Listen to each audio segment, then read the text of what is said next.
Hey everyone, SweetJohnnyCage here, back with another guide for Elden Ring. This time I'm going to show you how to take down the Fell Twins in Leyndell, capital city.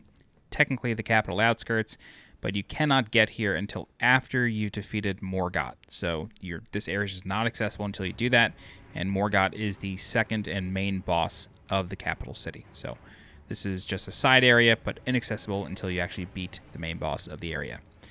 Okay, so you have fought these enemies before, for sure, especially if you have been down to the subterranean shunning grounds underneath the city. However, fighting two of them at the same time is a nightmare. One of the tricks to this fight is lighting.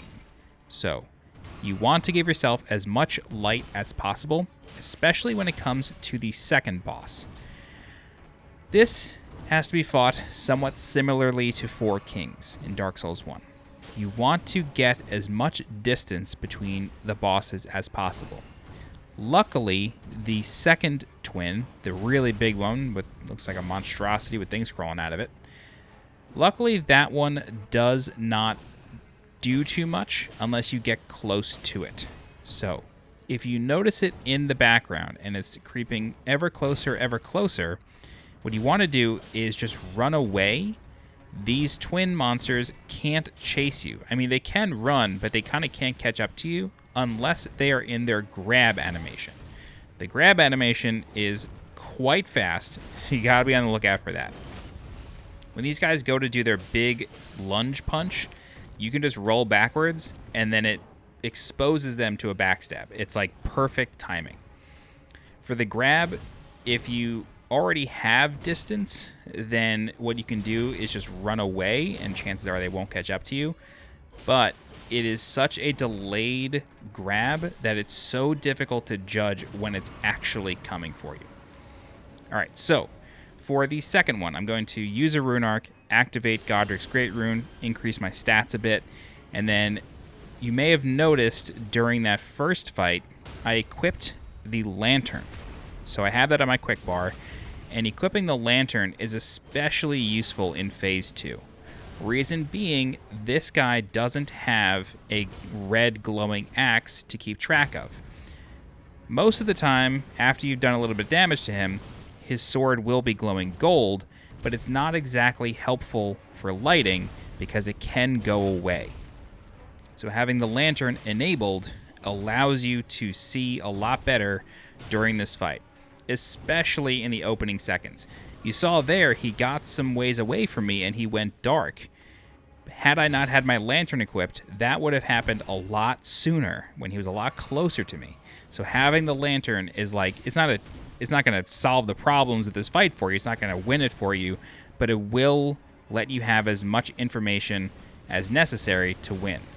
Okay, so the actual strategy for this guy, once you're used to the lighting and the movement and everything, he uses a lot of big lumbering attacks. He does have some combos, but for the most part, he's just going to do one or two hits and then be done with it.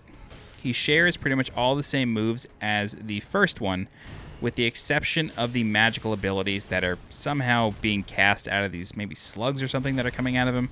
Not really sure. Maybe it's dragon parts, maybe. Who knows? But when he explodes like this, you're going to get about 9 of these balls to start chasing you.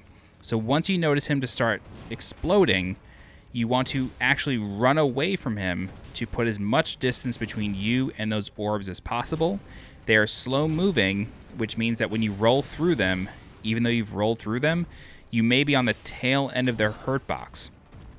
So they may deal damage to you as you come out of the roll. When he slams his sword on the ground, orbs will come out as well. So as long as his sword is glowing, you always need to be on the lookout for those orbs. They kind of come out of different attacks a lot. That explosion, whenever he slams his sword on the ground. He can breathe in quick succession. He can do it up to 3 times. Easy enough to roll through if you're close enough, but it is a fan or a cone formation, so the further away you are, the harder it is to avoid because, one, it's a long breath, so if you roll through it, chances are you might get clipped on the back end.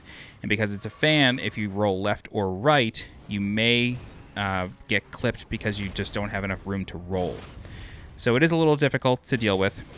The sword itself even though you may have a 100% physical block rating shield, with this enemy in particular, this Fell Twin, that enchantment can still deal damage. So even though you're blocking, keep paying attention to your health bar because it may be getting whittled down.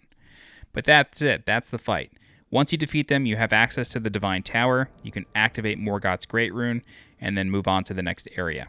I mean, you can move on to the next area without doing this, but this is like the last thing to do in the city. And that's it.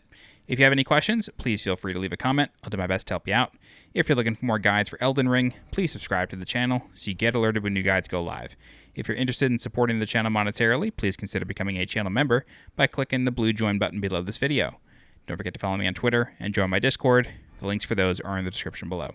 As always, I'm SweetJohnnyCage. Thank you so much for watching, and I'll see you next time. Bye-bye.